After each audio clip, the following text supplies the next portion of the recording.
Chief justice साहब ने डंडा जो है वो उठा लिया है ताकि वो लोग जो कि इस तरह से सहाफ़ियों को गुमशुदा कर।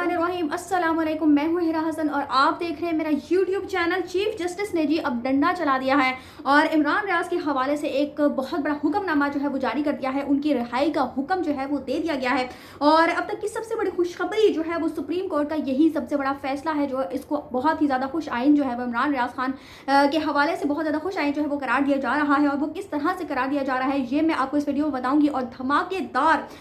समाअत का अहवाल जो है जो कि कमरा नंबर 1 में आज हुई थी सुप्रीम कोर्ट में, उसका अहवाल जो है वो मैं आपको उससे मुतला करूंगी। आपको बताऊंगी कि चीफ जस्टिस उमर अता बंदयाल ने इमरान रियाज के हवाले से ऐसा कौन सा हुक्मनामा जारी किया है जिसको बहुत ही ज्यादा खुश आइन करार दिया जा रहा है और कहा जा रहा है कि ये सबसे बड़ी जो है वो कामयाबी या खुशखबरी तस्वुर की जा रही है इमरान रियाज की गुमशुदगी के हवाले से और उनकी बाजियाबी के हवाले से। तो आपको आगाह करती चलूँ जी कि सुप्रीम कोर्ट में चूंकि फौजी अदालतों के खिलाफ दरख्वास्त की अहम तरीन समाअत जो है वो आज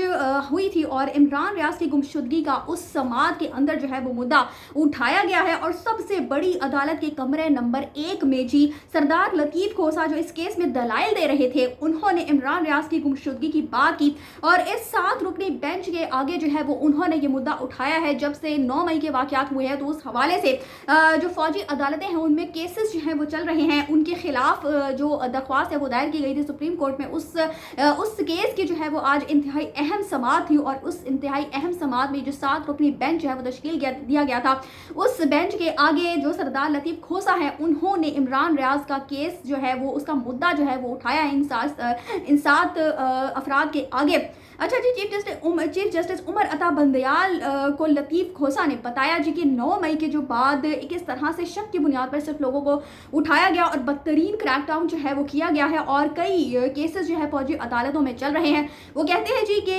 जज साहब के सामने वो कहते हैं कि और ना सिर्फ आम आदमी बल्कि सहाफ़ियों को भी उठाया जा रहा है, यहाँ तक कि उनको लापता किया जा रहा है और 1 माह से ज़ायद का अरसा हो चुका है। हुकूमत उनको बादशाह नहीं कर रही बल्कि उनका नाम भी 9 मई के वाक़यात से जोड़ा जा रहा है। 9 मई के वाक़यात में उनका नाम जो है वो शामिल करने की कोशिशें जो हैं वो की जा रही हैं। और आपको बताती चलूँ कि इमरान रियाज के हवाले से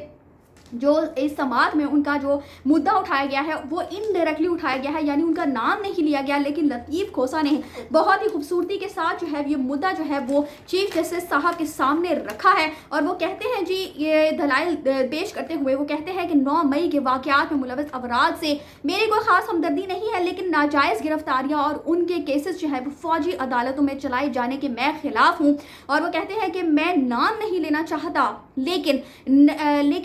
बहुत ही नामवर सहाफ़ियों को जो है वो लापता किया गया है। तो हुकूमत को कहता हूँ कि तमाम लापता सहाफ़ियों को जो है वो बाजियाब करवाया जाए। और जिस तरह से वो उन दलाइल पेश कर रहे थे तो बाकी जो सहाफ़ी जिनको लापता किया गया इसके अलावा ख़ासकर जो है वो इमरान रियाज की तरफ जो है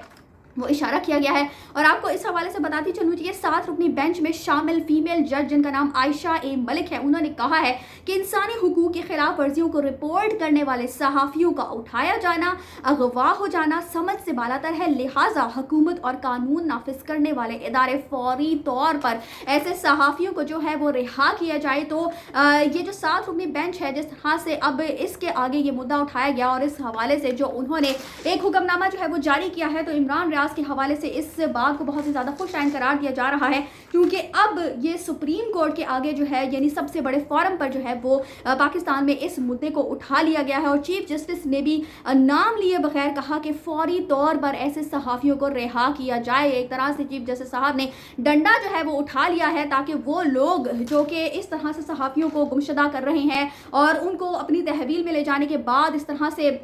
लाइलमी का इजहार करते हैं तो उनको भी थोड़ा सा जो है वो कह सकते हैं कि उनके भी थोड़े पसीने छूट जाएं, क्योंकि जैसे जैसे ये केस प्रोसीड करेगा तो पहली बार में ही इमरान रियाज खान के हवाले से जो है वो एक बहुत ही खुश आइंद फैसला जो है वो देखा गया है। जिस तरह से उनका मुद्दा जो है वो जज साहब के सामने, चीफ जस्टिस साहब के सामने रखा गया है तो एक काफ़ी बड़ी बात है। बहरहाल जी, आखिरकार सुप्रीम कोर्ट में कम से कम इस मामले पर आवाज़ तो उठाई गई है और ये आवाज़ ही इंशाअल्लाह ताला बहुत ही बड़ी आवाज़ जो है वो साबित होगी। और आपको बताती चलूँ जी कि कल तक ये समाज जो है वो मुलतवी कर दी गई है और आगे अगर ये समाज जो है वो जैसे जैसे बढ़ेगी तो फिर इमरान रियाज का जिक्र जो है वो इस केस में जिस तरह से लतीफ़ खोसा ने आज इमरान रियाज का जिक्र किया है बग़ैर उनका नाम जो है वो लिए, तो इस तरह से हम इंशाअल्लाह यही देखेंगे कि इमरान रियाज का नाम जो है वो जिक्र खैर मज़ीद इस केस में आएगा और अगर ये केस जो है वो मिलिट्री कोर्ट्स के खिलाफ इनका फैसला आ जाता है तो फिर इमरान रियाज के केस में बहुत ही ज़्यादा अच्छी पेशरफ जो है वो साबित होगी। और यही कहा जा रहा है कि अगर ये फैसला खिलाफ आता है तो फिर इमरान रियाज की बाजियाबी जो है वो बहुत ही ज़्यादा जल्द मुमकिन हो पाएगी। और आपको बताती चलूँ कीजिए कि अगर 10 और 11 मई को गिरफ्तार होने वालों की रिहाई का भी हुक्मनामा जारी कर दिया गया तो इमरान रियाज के लिए बहुत ही ज़्यादा खुश आइंद होगा, क्योंकि जाहिर सी बात है कि इमरान रियाज को भी इन्हीं तारीखों में और 9 मई के वाक़यात में ही मुलविस करके उनको गिरफ्तार करने की कोशिश की गई थी। तो अगर बाकी लोगों को उनकी रिहाई का हुक्मनामा जारी किया जाएगा तो फिर इमरान रियाज की जो बाजियाबी है उनके लिए भी ये हुक्मनामा जो है वो जारी किया जाएगा और इंशाल्लाह ताला फिर हम बहुत ही अच्छी खबरें जो हैं वो देखेंगे। ये बहुत ही बड़ी जो है वो एक पेशरफ्त इस केस में सामने आई है, चूँकि पहले से ही कहा जा रहा था कि इस केस को सुप्रीम कोर्ट में क्यों नहीं पेश किया जा रहा है। जिस तरह से गुज़श्ता दिनों जो है वो एक कॉलम जो है मैंने आपके सामने उसका इजहार किया था, उसके हवाले से उसका जिक्र किया था कि वो एक कॉलम जो है वो दिलीप साहब ने लिखा है और उसमें जिस तरह से इमरान रियाज है वो चीफ जस्टिस से ही एक तरह से मुकालमा करते हुए दिखाई देते हैं, जिस तरह से एक अपनी फरियाद जो है वो चीफ जस्टिस के सामने रखते हुए दिखाई देते हैं, उनसे मदद मांगते हुए दिखाई देते हैं। तो ऐसा महसूस हो रहा है कि जैसे उनका कॉलम जो है वो किसी हद तक काम कर गया है। और जिस तरह से लतीफ़ खोसा ने अब आवाज़ उठाई है इमरान रियाज के हवाले से चीफ जस्टिस के सामने और जो जजेस हजरात हैं जिस तरह से उन्होंने रिमार्क्स पेश किए हैं, तो इंशाल्लाह ताला हम उम्मीद करते हैं कि आगे आने वाले दिनों में बहुत ही ज़्यादा बड़े और खुश आइंद फैसले जो है वो हम देख पाएंगे इमरान रियाज के हवाले से। और बहुत ज़्यादा दुआ है कि ऐसा ही हो, आमीन सुम्मा आमीन। इसी दुआ के साथ मुझे दीजिए इजाज़त। कमेंट्स में अपनी राय का इज़हार ज़रूर कीजिएगा और चैनल को सब्सक्राइब करना मत भूलिएगा। अगली अपडेट्स तक के लिए अल्लाह हाफ़िज़।